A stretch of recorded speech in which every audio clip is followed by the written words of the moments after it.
Yan, good morning mga ka-viewer. Ngayong araw ay ang ating gagawin, magluluto tayo ng munggo. Pero ang ihahalo natin ay itong spinach. Ito ay native na spinach, hindi kagaya nung nabibili sa market na malalapad. Ito, tinan yung dahon. May mga tinik-tinik. Tawag dito ay kulitis. Dito. Ayan, anuin ko ng tanggal-tanggalin lang natin to kasi ito yung katawan nito matinik. Pero ito napakasustansyang gulay nito. Yan, tatanggalin lang natin ito isa-isa.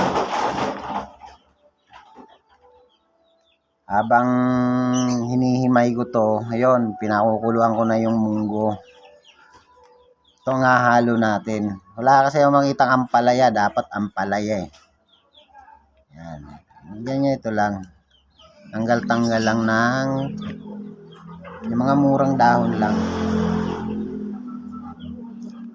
So, kinuha ko lang to dyan sa may kabilang bukid.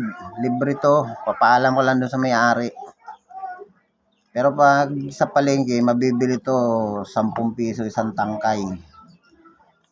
Pagka sa palengke ka pupunta. Eh dito naman, palibasa nasa bukid kami. Sa bundok. Nakakahingi naman basta magpaalam lang. Eto. Kulitis yan. Tawag dito. Yan. Ang dahon na to, napakaganda nito, sustansya. Alam ko yung iba dyan na nagluluto nito, alam ito eh. Sardinas, masarap din sa sardinas to eh, ginigisa sa sardinas. Ito, sa munggo ko siya ilalagay kasi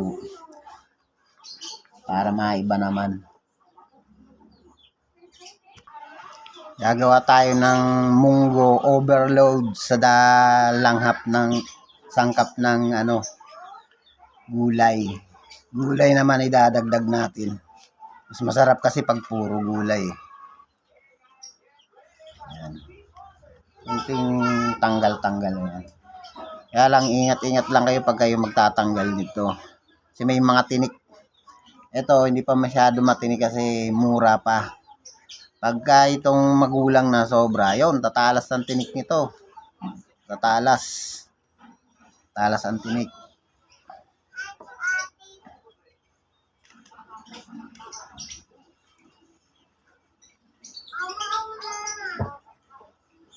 Ito, murang-mura pa to, kaya okay ito eh. Nakakita ko na bagong sibol pa lang. Ito magandang gulayan pagka yung nagsisimula pa lang silang umangat sa lupa. Kasi napakasariwa pa ng dahon niya. Kagaya nung matangkad na siya, yung magulang na makunat-kunat na. Ayan, magdadagdag pala ako sa luyot. Gusto ko kasi maraming gulay eh, kulang eh. Parang kulang yung kulitis na hinimay ko. Eto, saluyot naman to. Ito maganda tong saluyot na to. Maraming benefits din sa katawan to. Kaya yung iba ayaw nito kumain kasi madulas. Yun lang hindi nila alam kung ano yung benepisyo nito sa katawan. Maraming mga pwedeng gawin to na ipa-flush yung mga chemicals na nakakain natin sa napapunta sa katawan natin. Ito madulas to. Pagka rin sa colon cancer to, ay pag may roong kang colon, maganda to. Na anti-cancer, yan.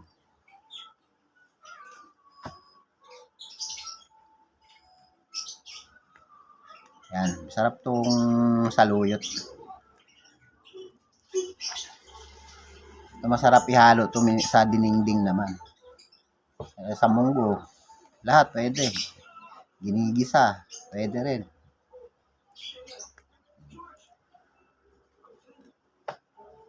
Saluyot.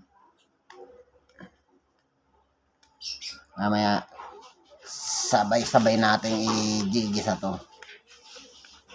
Yan. Ito yung panglalahok pala natin, pampalasa. Tatanggalan lang natin siya ng mga balahibo. Yan o, yung balbas. Para hindi siya nakakasabit. Ito galing sa tabang to, kaya mura lang bili ko nito. Di kagaya nung galing sa alat, mahal. Ito, 50 lang. Ayos na. Dami na siya. Galing sa tabang.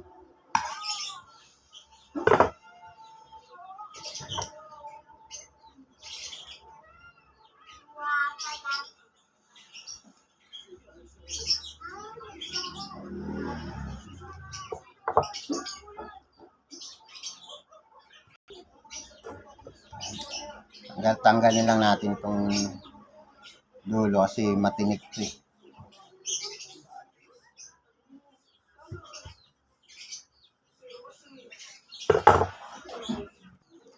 Ayan, ready na yung ating panggisa. Kamatis, bawang, sibuyas. Yan. Ayan, mantika nilagay ko na. Magigisa na tayo. Natin ay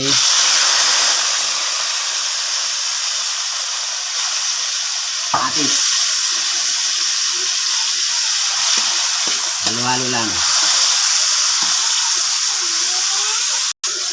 Halo-halo lang hanggang sa lumambot tong kamatis. Tapos sabay na ang bawang at sibuyas.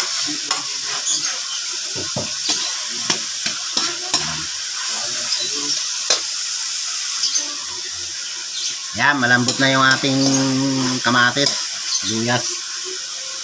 Lalagyan na natin tong hipon.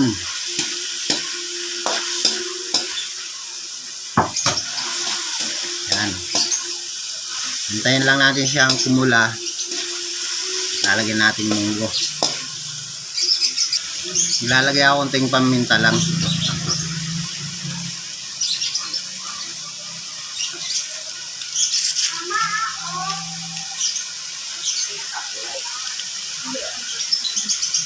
Ito, pampalasa.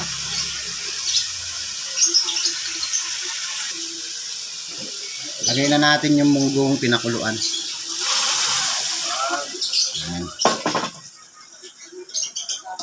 Halo-halo lang.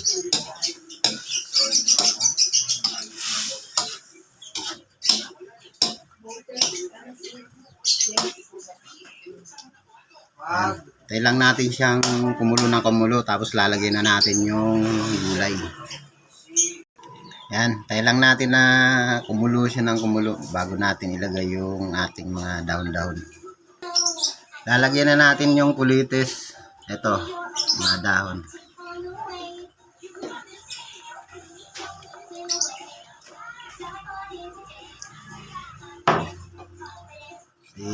Halo lang, halo natin.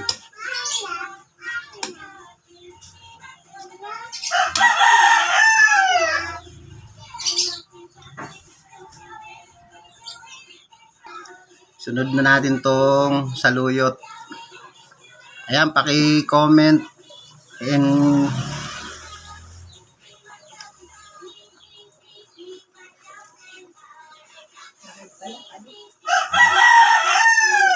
kung saan man po nakarating yung video ito, napapanood nyo, paki-comment below na lang po.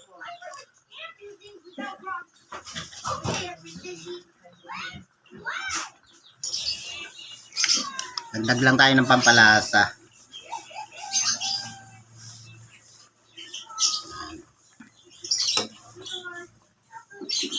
Tayo natin na kumulo ng kumulo. Pakuluin lang natin ng mga 3 minutes. Okay na to, luto na. Tikiman na. Ayan, luto na. Tikman natin. Sandok tayo. Tikman natin.